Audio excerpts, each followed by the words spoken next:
Jantung merupakan organ yang paling penting bagi manusia dan bertanggungjawab untuk mengepam darah ke seluruh badan 24 jam sehari tanpa rehat. Oleh itu, kita perlulah memberikan tumpuan untuk menjaga kesihatan jantung kita.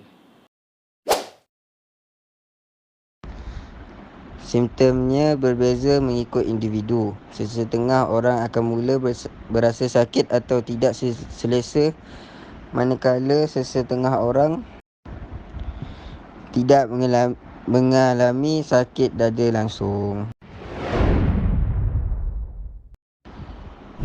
Dada berasa tidak selesa, dada mungkin terasa ketat, dihimpit atau sakit. Kesakitan ini boleh dirasa untuk beberapa minit.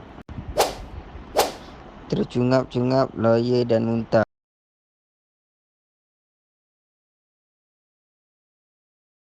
Antara punca yang menyebabkan kesihatan jantung merosot ialah makanan yang tidak sihat. Makanan yang berkandungan banyak lemak, trans, garam dan gula. Ia akan menyebabkan peningkatan kolesterol.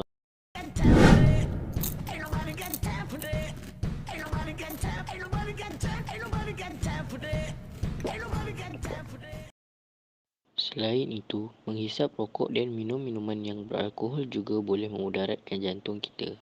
Rokok mengandungi karbon monoksida yang akan bergabung dengan hemoglobin dan membentuk karboksihemoglobin. Hal ini akan menyebabkan pengurangan oksihemoglobin dalam darah.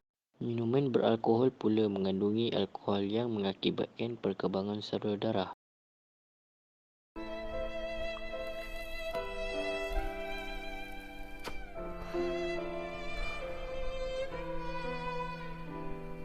Seterusnya, individu yang sentiasa mengalami stres juga memberi impak kepada jantung. Perasaan stres membebankan jantung kerana menyebabkan peningkatan kadar denyutan jantung dan tekanan darah.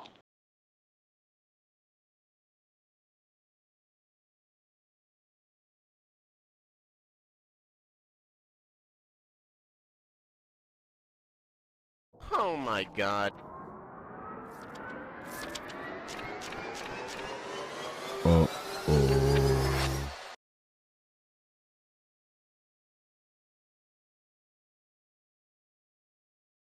Bak kata pepatah, mencegah lebih baik daripada merawat.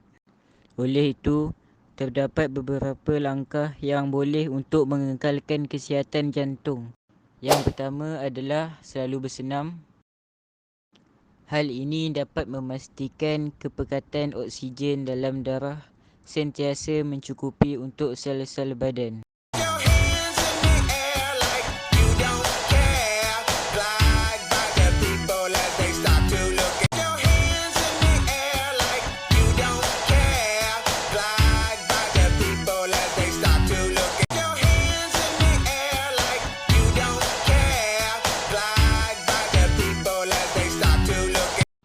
Di samping itu, kita boleh mengamalkan pemakanan yang sihat. Contohnya, makan mengikut piramid makanan dan mengurangkan makanan berlemak.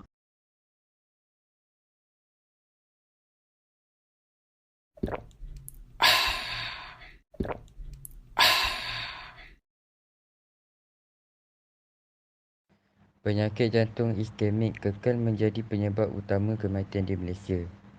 Merekodkan 16,325 kematian atau 15.0% daripada jumlah kematian yang disahkan secara perubatan pada tahun 2019, kata Ketua Perangkawan Malaysia, Datuk Seri Dr. Muhammad Uzir Mahidin. Penyakit jantung iskemik adalah penyebab utama kematian bagi semua kumpulan etnik utama di Malaysia, iaitu Bumiputera membabitkan 14.5%, Cina 14% dan India 20.4%.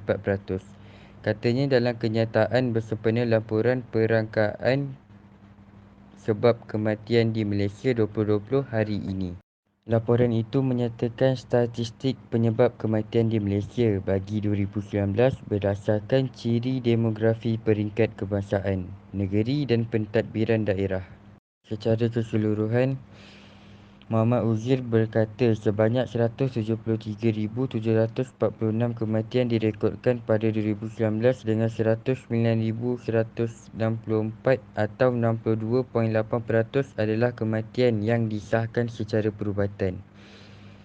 Manakala 64,582 atau 37.2% kematian yang tidak disahkan secara perubatan.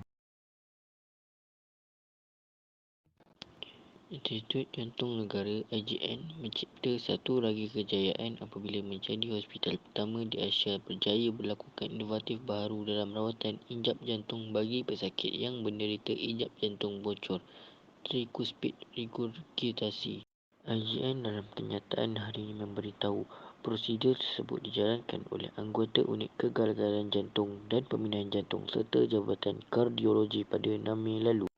Rawatan dengan prosedur invasif minimum itu melibatkan penggunaan sistem penghantaran pramuat injap kering yang disebut sistem trach valve transcatheter bicaval valve bioprosthesis. Menurut kenyataan itu, peranti sistem trach valve dan bioprosthesis ini dibangunkan khusus untuk pesakit yang mengalami tricuspid regurgitasi teruk, terutama mereka yang tidak dapat mengawal simptom melalui rawatan lain dan berisiko tinggi untuk pembedahan jantung terbuka, kata IJN.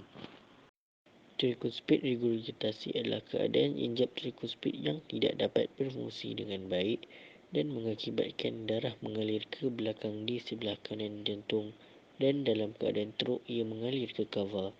Jika tidak dirawat, ia boleh membawa kepada kegagalan jantung, kata IJN.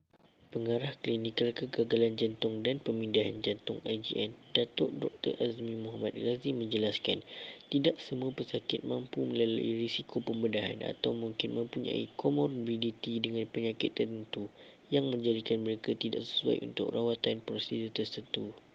Bagi kes sedemikian, adalah penting untuk kami menawarkan rawatan inovatif baharu seperti trach valve bagi membantu lebih ramai pesakit mengurangkan simptom dan meningkatkan kualiti hidup mereka, katanya. Sementara itu, Ketua Pegawai Klinikal dan Perunding Kanan Kardiologi IJN, Datuk Dr. Azai Azan Abdul Rahim, mengucapkan setinggi penghargaan kepada pasukan IJN kerana meneruskan kaedah rawatan yang lebih baru dan inovatif.